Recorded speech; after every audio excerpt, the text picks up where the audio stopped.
Assalamualaikum warahmatullahi wabarakatuh.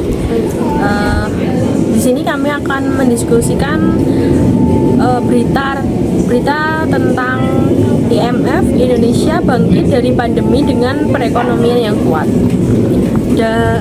Di dalam berita dikatakan Dana Moneter Internasional atau IMF menilai Indonesia telah menunjukkan pemulihan ekonomi yang baik pasca pandemi melalui kinerja makroekonomi yang kuat, didukung penerapan kebijakan moneter dan fiskal secara berhati-hati. Kebijakan ke depan dan sinergi telah berhasil membawa Indonesia menghadapi tantangan global pada tahun 2022 dengan pertumbuhan yang sehat, tekanan inflasi yang menurun, dan sistem keuangan yang stabil. Bank Indonesia menyambut baik hasil asesmen IMF atas perekonomian Indonesia dalam laporan pasal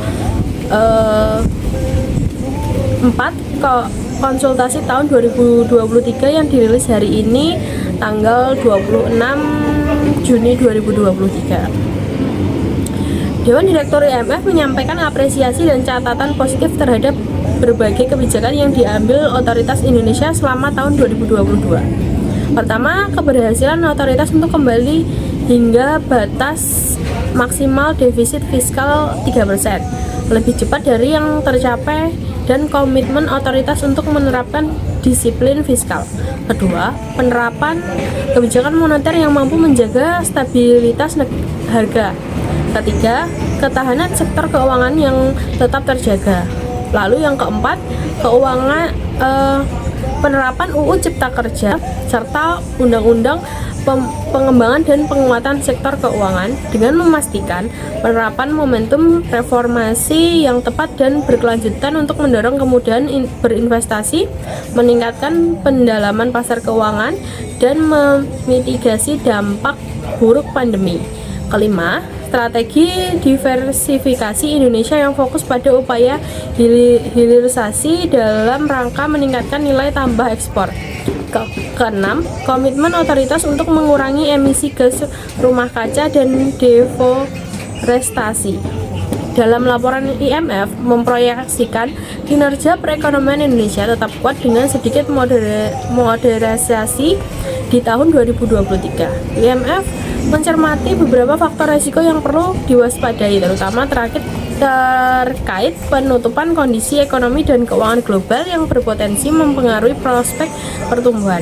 IMF menyampaikan rekomendasi untuk menormalisasi kebijakan fiskal dan moneter sebagai kondisi pra-pandemi, kemiskinan, kebijakan sektor keuangan yang mendukung pertumbuhan inklusif, serta reformasi kebijakan secara lebih luas guna mendorong pertumbuhan jangka menengah. Selanjutnya, proyeksi positif IMF tersebut sejalan dengan hasil asesmen Bank Indonesia yang meramalkan tingkat pertumbuhan ekonomi nasional akan terus sejalan dengan agenda reformasi. Bank Indonesia, pemerintah, dan otoritas terkait terus memperkuat kebijakan sinergi dalam rangka menjaga stabilitas makroekonomi dan sektor keuangan, mendorong pertumbuhan dunia usaha khususnya pada sektor prioritas untuk mendukung pertumbuhan ekonomi dan ekspor, serta meningkatkan ekonomi dan keuangan inklusif dan hijau. Tadi yang saya sebutkan adalah isi dari berita yang ada.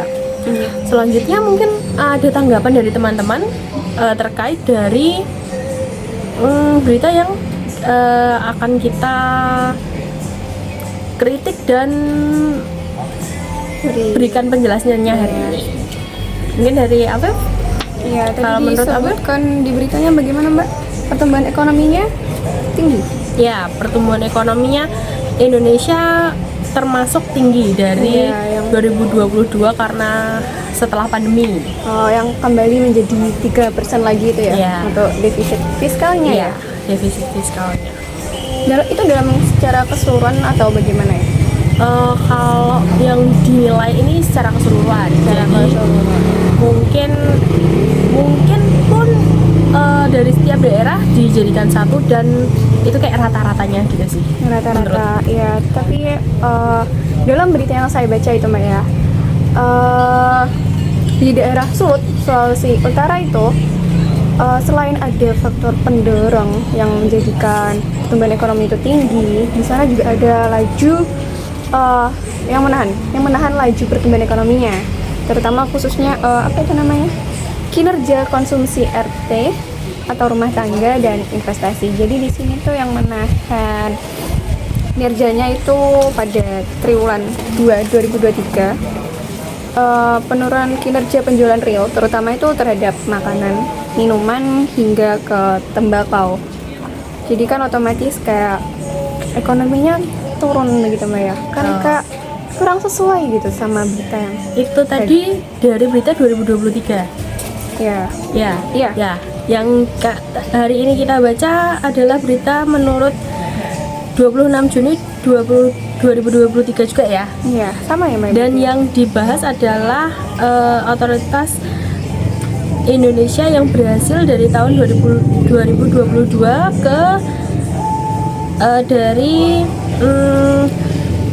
pra pandemi. Iya, iya. Nah, yang dibahas di sini mungkin itu sih, dari pra pandemi untuk negara berkembang kayak Indonesia sudah seperti dianggap Cukup baik ya, baik cukup gitu baik ya, ya. Mbak ya. Mungkin Meskipun- emang belum semua ya. Iya.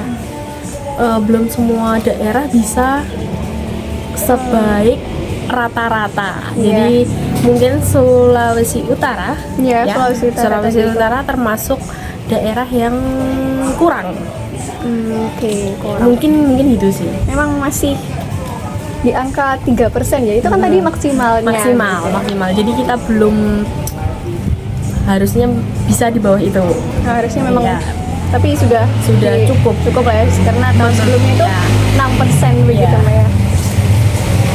Kalau menurutku untuk menanggapi berita tersebut, yaitu ada faktor resiko yang harus diwaspadai, terutama terkait kondisi ekonomi dan keuangan global. iya. Hal itu berpotensi mempengaruhi prospek pertumbuhan ekonomi di Indonesia. Karena target pertumbuhan ekonomi tahun depan dinilai menantang. Hal itu berdasarkan dari kompas.id yang diupload pada 20 Mei tahun 2023.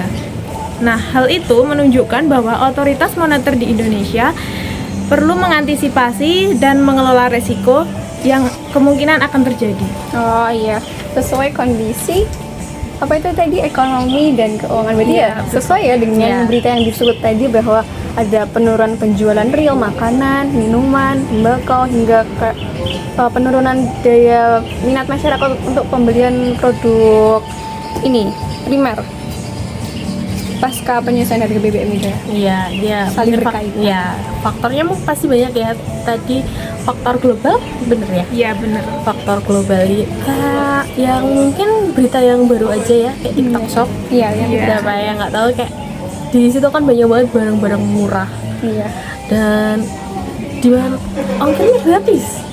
Iya. Iya, betul. Tapi Bersaing dengan ternyata toko lain sebelah itu ya. ya, tapi ternyata kan banyak produk Cina yang masuk tanpa bea cukai Ah iya. dan bikin rusak pasarnya tuh kan karena ini harganya murah. Akhirnya orang-orang kan untuk ke produk lokal kan ini ada yang lebih murah. Mungkin itu salah satu contoh sih. Lebih murah Ya, dan kualitasnya ya, bagus. untuk Iya. saat ini ya, berdasarkan berita yang pertama tadi. Iya.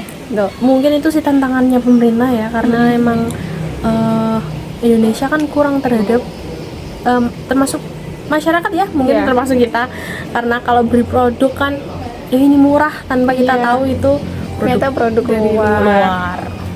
Mungkin kayak gitu ya. Baik, sekian diskusi dari kelompok kami. Mohon maaf apabila ada kesalahan kata. Assalamualaikum warahmatullahi wabarakatuh.